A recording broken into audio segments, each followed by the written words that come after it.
पर जीत। एक बार एक राजकुमार अपने सैनिकों के साथ राज्य पर गए। राजकुमार बहुत ही अच्छे शिकारी थे। शिकार की तलाश में राजकुमार जंगल के काफ़ी अंदर तक चले जाते हैं। शिकार की खोज में वह इतना दूर निकल गए कि अन्य सिपाही पीछे छूट गए। जब राजकुमार को इस बात का एहसास होता है कि वे काफ़ी आगे निकल गए हैं और उनके साथी कोई नहीं है, वे अकेले पड़ गए हैं, तो वह रुक जाते हैं। थोड़ी देर बाद राजकुमार को प्यास भी लगने लगती है। वह शिकार की खोज छोड़कर राजकुमार पानी ढूंढने लगते हैं। बहुत ढूंढने के बाद राजकुमार को एक छोटी सी कुटिया दिखाई पड़ती है। कुटिया के अंदर जब राजकुमार जाकर देखते हैं तो वहाँ एक संत ध्यान मग्न बैठे हुए थे। राजकुमार ने संत जी को ध्यान से उठाना सही नहीं समझा और उनका ध्यान खत्म होने का इंतजार करने लगे।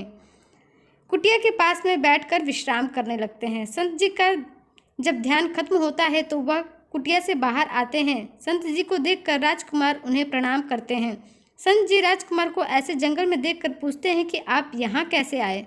राजकुमार अपने शिकार की बात बता देते हैं। राजकुमार संत जी से पानी पीने के लिए मांगते हैं। संत जी राजकुमार को घड़े से निकालकर पीने के लिए पानी देते हैं। संत जी ने राजकुमार से उनका परिचय पूछा।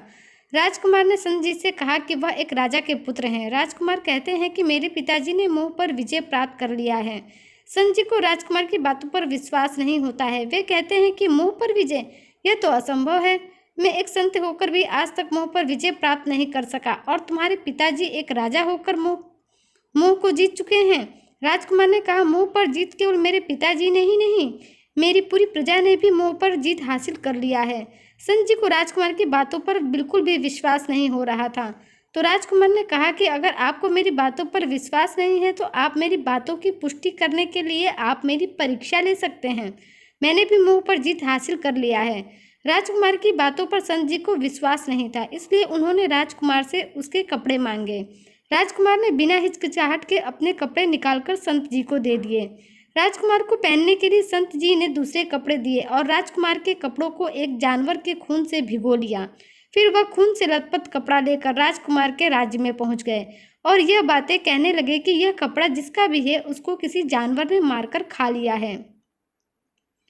राज्य के सभी लोग राजकुमार के कपड़ों को देखकर समझ जाते हैं कि यह उनके राजकुमार के ही वस्त्र हैं। संत जी राज्य के कई लोगों से पूछताछ करते हैं तो उन्हें पता चलता है कि उनके राजकुमार के ही कपड़े हैं। संत जी कहते हैं, आपके राजकुमार अब इस दुनिया में नहीं रहे। इस बात का आप लोगों को दुख नहीं है? लोग कहते हैं, अगर हमारे राजकुमार चले गए तो क्या हुआ, हमें कोई गम नहीं है, लेकिन आपको इससे क्या फर्क पड़ता है? आपको किस बात की चिंता हो रही है इतनी? क्या पता यही राजकुमार के भाग्य में लिखा होगा कि उन्हें कोई जंगली जानवर मारकर खा जाएगा, तो इसमें हम क्या कर सकते हैं? संत जी सोचते हैं कि बड़ी ही अजीब प्रजा है, इन्हें अपने राजकुमार के खोने का बिल्कुल भी गम नहीं है। फिर वह सोचते हैं कि हो सकता है कि राजकुमार की प्रजा नहीं चाहती होगी कि यह राजकुमार भविष्य में जाकर उनका राजा बने, इसलिए इन लोगों को बिल्कुल भी चिंता नहीं है अपने राजकुमार की, इसलिए ये लोग ऐसा बोल रहे हैं। थोड़ी देर बाद संत जी राजकुमार के महल में भी पहुंच जाते हैं। संत जी राजकुमार की मौत की बात उनके भाई और बहन को सुनाते हैं। राजकुमार के भाई ने कहा कि बहुत ही प्यारा भाई था, लेकिन किसी और का भाई अब बन जाएगा। कोई हमेशा के लिए तो साथ नहीं रह सकता है, इसमें रोने और हंगामा करने की आवश्यकता नहीं है।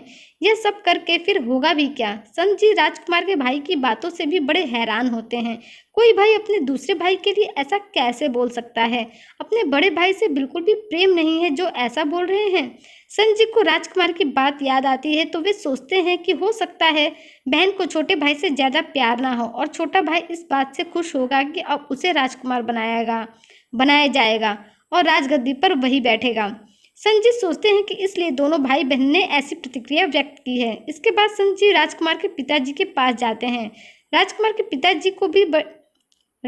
पिताजी को भी यही बात बोलते हैं तो वे कहते हैं, आत्मा तो अमर है और अविनाशी भी, इसलिए आपकी आवाज़ कितनी भी जोर से कहेंगे तो कुछ होने वाला नहीं है।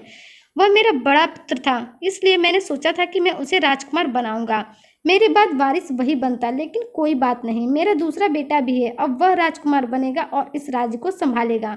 मैं अपने बेटे को वापस नहीं ला सकता, लेकिन दूसरे बेटे को राजकुमार जरूर बना सकता हूँ।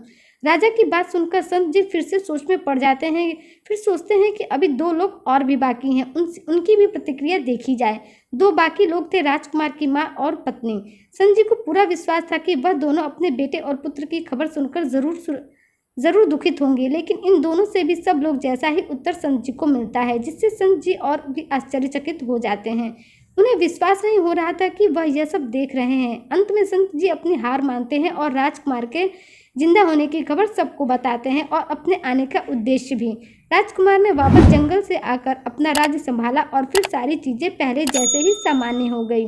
दोस्तों, आपको मेरी आज की कहानी कैसी लगी कमेंट करके ज़रूर बताइएगा। ऐसी ही कहानियों के लिए हमारे चैनल को सब्सक्राइब कर लीजिए। धन्यवाद।